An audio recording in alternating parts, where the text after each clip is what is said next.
সভানেত্রী আমাদের তাপসী আছেন, রাজ্য নেতৃত্ব আমাদের তপনদা থেকে শুরু করে অন্যান্য সমস্ত নেতৃত্বদের, এই উত্তর কলকাতার সভাপতি সম্মানীয় আমার পূর্ববর্তী বক্তা সম্মানীয় নবগ্নদাও আছেন। এনাদের প্রত্যেককে আমি আমার পক্ষ থেকে আন্তরিক শ্রদ্ধা এবং সম্মান নিবেদন করি। বাসিন্দা যারা দিনের পর দিন একটার পর একটা নির্বাচনে অংশগ্রহণ না করে এইরকম স্বৈরাচারী সরকারকে দিনের পর দিন বাংলায় টিকিয়ে রেখেছেন, সেই সমস্ত মহানাগরিকদেরও ভারতীয় জনতা পার্টির পক্ষ থেকে আন্তরিক শ্রদ্ধা এবং সম্মান জানাই।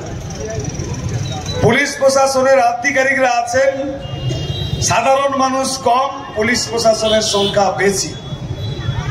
সেই পুলিশ প্রশাসন যারা ভারতীয় জনতা পার্টির প্রত্যেকটি আন্দোলনকে স্তব্ধ করে দেওয়ার লক্ষ্যে ভারতীয় জনতা পার্টির বিভিন্ন কর্মসূচিকে বানচাল করার জন্য অনুমতি না দিয়ে আমাদেরকে সহযোগিতা করেন, তাদেরকেও ভারতীয় জনতা পার্টির পক্ষ থেকে আন্তরিক শ্রদ্ধা এবং সম্মান নিবেদন করি।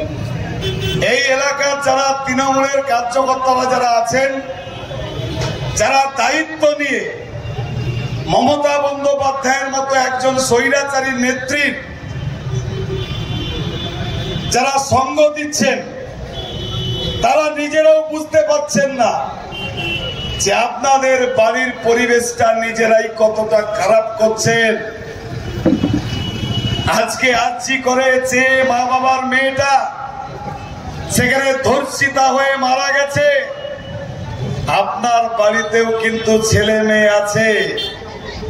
টিএমসির নেতৃত্বরা যারা কেন্দ্রীয় প্রকল্প টাকা ঝেড়েছেন, সরকারি প্রত্যেকটি দপ্তর থেকে দায়িত্ব নিয়ে টাকা ছেড়ে নিজেরা স্বাবলম্বী হয়েছে, আত্মীয় পরিজনদেরকে স্বাবলম্বী করেছেন, আজকে তাদেরও ভাবার সময় এসেছে।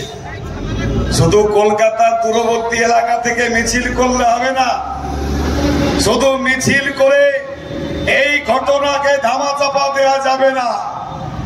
এখন রাজ্যের মুখ্যমন্ত্রীকে জিজ্ঞেস করুন, 9 আগস্ট রাত্রির ঘটনা আর আজকে 8ই সেপ্টেম্বর 29 দিনে পদার্পণ করেছে। এই 29 দিনে কি করেছেন? 30তম দিনে আজকে পদার্পণ করেছে। রাজ্যের মুখ্যমন্ত্রী, আপনি তো মহিলা, মায়েদের যন্ত্রণা তো আপনার বোঝার কথা। আপনি এই 30 দিন ধরে কি করেছেন? তাকে দিয়ে তথ্য লোপাটের কাজটা করিয়ে নি, আপনাদেরকে বলতে হবে না, সিবিআই তদন্ত আমিই করাবো।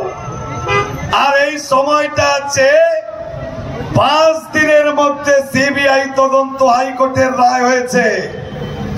দিদি তার দলদাস পুলিশকে জিজ্ঞেস করলেন, তথ্য প্রমাণ লোপাট হয়েছে তো?